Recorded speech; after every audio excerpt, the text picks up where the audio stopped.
Hello and welcome to Hot Take, where we here at No Bullshit go over the latest movies and TV shows and give you our hot take on them.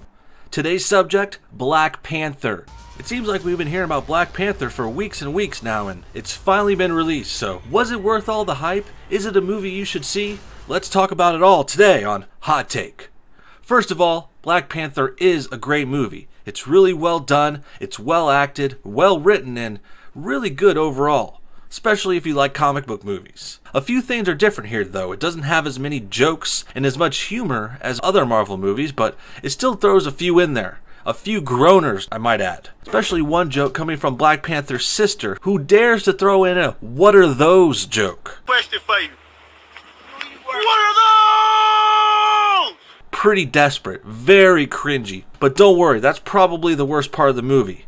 Other things I noticed that were different were the fact that it's more serious, more socially conscious story. The hero is not just trying to save himself or his family, he's in charge of the whole kingdom, the whole Wakanda country that's in Africa. The rest of the movie holds up pretty well though. I would say one of my favorite parts is the villains. First you have the Claw, played by Andy Serkis, who, the Claw just seems like one of those scary villains that'll do anything to make a buck and steal stuff, and he does all this crazy things, and he even comes up with this attachment for his hand. It's really good stuff, but he's not even the main villain. He's kind of the first half's villain. He gets taken over by Killmonger. Killmonger, played by Michael B. Jordan, is an excellent villain. He actually has some really good motivation that you can get behind. He wants to save the black people worldwide.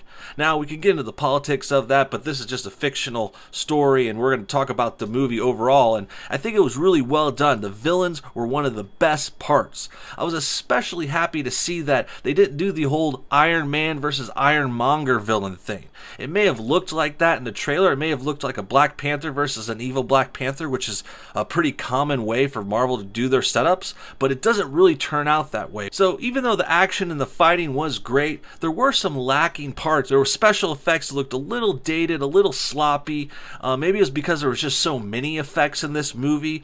A lot of high-tech futuristic stuff comes up when you go to Wakanda. There's spaceship parts, and normally Marvel does a really great job with it. It has a lot of looks and similarity to Guardians of the Galaxy and the other Thor movies, the other extraterrestrial, otherworldly places. But what's cool is this isn't even on another world. It's just a high-tech fictional country in Africa. You know, I will say the color scheme was cool, and I think they just had a lot of graphics to work with. One of my favorite parts was the look of the Vibranium. You've probably seen it in the trailer. You see the bright blue. It shines everywhere. It's added to suits and all the tech, everything. And it looks really cool. But now that we're on it, one of my other complaints was how the Vibranium is just so used for everything. It's almost overused.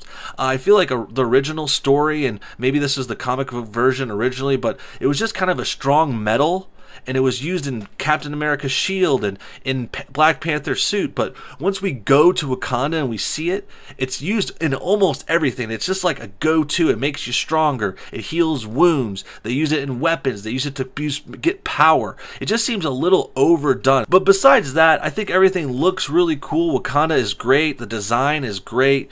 They're just a little lacking in the graphics department. A little lacking in a few of the fight scenes that looked a little cartoony, especially the ending one, which is again seen in the trailer, but I don't think that bogs down the movie too much. I think one of the things that really drags this movie out is that it is drug out. It's a little long. It's over 2 hours long, and I think that you're asking a lot from your audience if you're going to go that long on a movie. I don't think I ever got super bored during this movie or anything. It was kept my interest. It just seemed a little long overall. So that's not the worst thing in the world. I think maybe just a little bit could have been cut off at the beginning. There was a lot of intro and exposition, but it was a cool story, so it was very interesting. Great stuff. The last thing I'll add that I thought was a little curious, a little suspect, was the clash between the high-tech stuff I told you about before, the Vibranium, and the space-age technology that they have at Wakanda.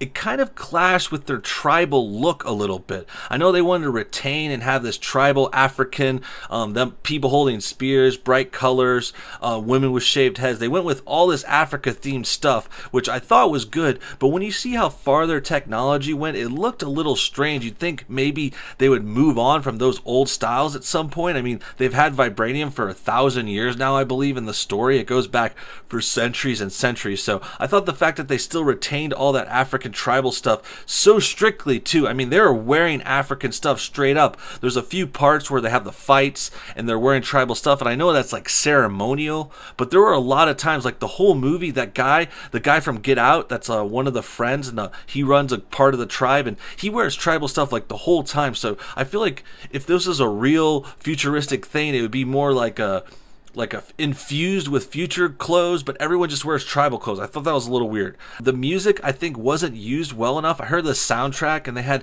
Kendrick Lamar, and the music stuff was really good up front, and in the trailer they used some of the songs, but I don't remember any of them really in the movie until the credits. So I think the music was a little lacking too, but again, great movie. The other thing I wanted to mention that I did like, I really liked the spy stuff. It ended up being a lot more of a spy movie than you would have guessed. A very vibe of like Mission Impossible, James Bond, 007 espionage. This is something I actually predicted before too, because I knew that Black Panther had spied on the Avengers before, and there are a few storylines for that, but it actually expands upon that even more. You find out, without too many spoilers, you find out there's a lot more spying going on. Wakanda sends people around a lot. Okay, let's go ahead and get the hot take rating out here. 1 to 5, 1 being not so hot, and 5 flames being too hot to handle. I'm going to go ahead and give this a 4 out of 5 flames. That means it's great. It was super hot. Not the hottest movie I've ever seen in my life, but it definitely was getting up there. Definitely sets things up for Marvel's Infinity War, which is the new movie that's coming out. That's very exciting. I hear Wakanda is very involved in that, so we're going to look forward to it. Stay tuned on No Bullshit. We're going to be doing more of these hot takes. I have a movie pass, and I'm going to take advantage of that and show you guys lots of new reviews. I'm going to suggest movies. I'm going to tell you movies not to see as well. So we're going to get into that. I may be seeing Game Night next week. That's coming out on Thursday. That looks like a lot of fun. So we got more hot takes coming out in the future. And in the recent future, I'm going to be doing an extended review of Black Panther. I'm going to do my classic SJW moments in Black Panther. That's been successful with a couple other movies. I did that with Star Wars. I did that with Spider-Man Homecoming. And we're going to do that with Black Panther too, because I really want to dive into some spoilers and talk about these themes and how this thing, I mean, think about it. Wakanda has a wall built around it. Anyone else been talking about building a wall? We're going to talk about those politic themes in the next video. So stay tuned. Thanks for watching. Have a great day, everybody. God bless you. I love you. Bye. Wakanda forever.